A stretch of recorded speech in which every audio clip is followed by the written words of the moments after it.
Hey guys, this is Ben. Today I wanted to show you how to bleed and possibly purge a teleflex hydraulic seaster style steering system.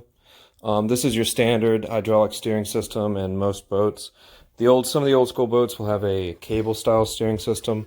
Some new multiple outboard boats will have a power assist steering system where there's small motors that can individually articulate the outboards. That's more for joystick level steering and all that kind of thing. But I would say 80 to 90% of all outboard boats that have remote steering use a simple hydraulic teleflex seaster style steering system. Now, if you're using your system and it's jittery or it's not responsive or it kind of surges one way or another or steers better going left than right, you probably have air trapped in your system. Now there's two hydraulic lines coming from your main helm going back to a ram piston. Inside that helm are a bunch of small pistons. As you turn that helm, it pushes hydraulic fluid one way or the other. Now the first thing you're going to want to do is you're going to find on your helm there's going to be a fill station. It's on the top / front of the helm. It's a small little filler plug. You want to take that off. You want to buy hydraulic fluid. They make helm steering hydraulic fluid. You can buy it at West Marine, any marine store, or any real oil will work, like an auto transmission oil. There is a small tube connection that works very well. West Marine sells it, everywhere else sells it. It says seaster style fill tube. You can see it on the top here. It's got a threaded end and it's got a larger female threaded end that'll screw into your actual container of oil. Now you want to put that on, screw it in, and actually suspend it above the helm and then poke a small hole in the back.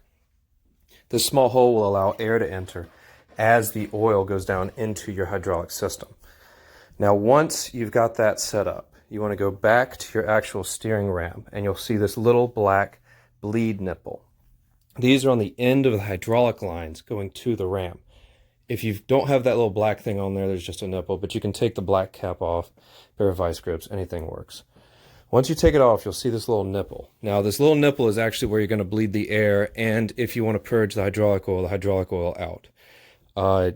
It's just a standard little nipple. You have to loosen up the hydraulic fitting first, though, with a wrench. It's a standard right-hand thread, righty-tighty, lefty-loosey. Loosen it up, I mean nothing, a quarter turn, an eighth of a turn, just enough to allow air and a small amount of hydraulic fluid to come out.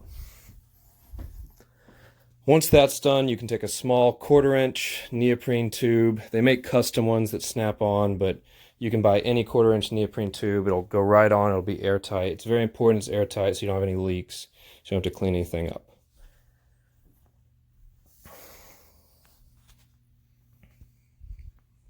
Here you can see we've already started purging some.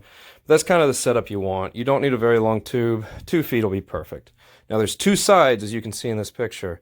You want to purge one side and then you need to purge the other side.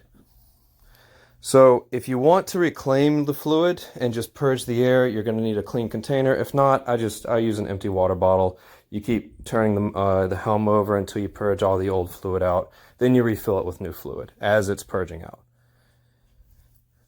So here you can see in the video, I'm turning the helm all the way over to the left, and it's continuing to put new fluid in. It's pushing the air out, it's pushing the old fluid out. You can see all these air bubbles coming out. I just keep turning and turning. It's pumping more fluid out of the fluid reservoir I've got suspended into the system, pushing the air out. Eventually there will be no air bubbles.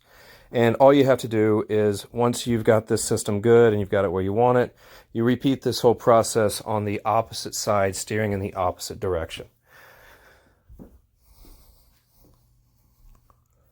See here, there's no air bubbles, perfectly clear, good fluid. That's pretty much it. When everything's done, just tighten everything back up, put the caps back on, remove your tools, wipe up your mess, and have fun boating, guys, and I hope your steering works great.